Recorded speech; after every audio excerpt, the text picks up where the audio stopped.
નવા વર્ષની પૂર્વે એટલે કે 31મી રાત્રે સુરત રાંદેર પોલીસ દ્વારા વાહન ચેકિંગ કરવામાં આવ્યું છે। કોઈ અનિચ્છનીય બનાવ ન બને તે માટે જ આ વાહન ચેકિંગ કરવામાં આવી રહ્યું છે। 2 વ્હીલર અને 4 વ્હીલર ગાડીની ડેકી પણ ચેક કરવામાં આવી છે। સાથે નશો કરેલા વ્યક્તિઓ પર ધ્યાન રાખવામાં આવશે, બાજ નજર રાખવામાં આવશે। સાથે કાયદેસરની કાર્યવાહી પણ કરવામાં આવશે। ડોક્યુમેન્ટ પણ ચેક કરવામાં આવ્યા છે અને અલગ અલગ જગ્યા પર વાહન ચેકિંગ કરવામાં આવ્યું છે। હા, 31 ડિસેમ્બર એ 2024ના વર્ષનું લાસ્ટ દિવસ છે અને અત્યારે 12 વાગી ગયા છે રાત્રિના અને 2025નો દિવસ શરૂ થઈ ગયો છે 1 જાન્યુઆરી।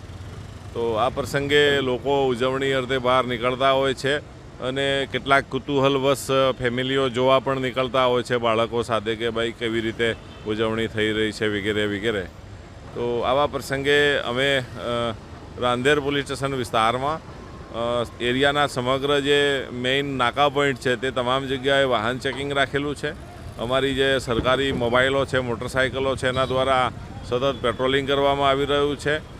અમારા જે સર્વેલન્સ ટીમ છે ડિસ્ટાફ દ્વારા સતત કોઈ નશો કરીને જો કોઈ વ્યક્તિઓ ઉજવણીમાં ખલેલ પહોંચાડવા જો કોઈ આવે તો એ લોકોને પણ એના વિરુદ્ધમાં કાયદેસરની કાર્યવાહી કરવામાં આવી રહેલ છે।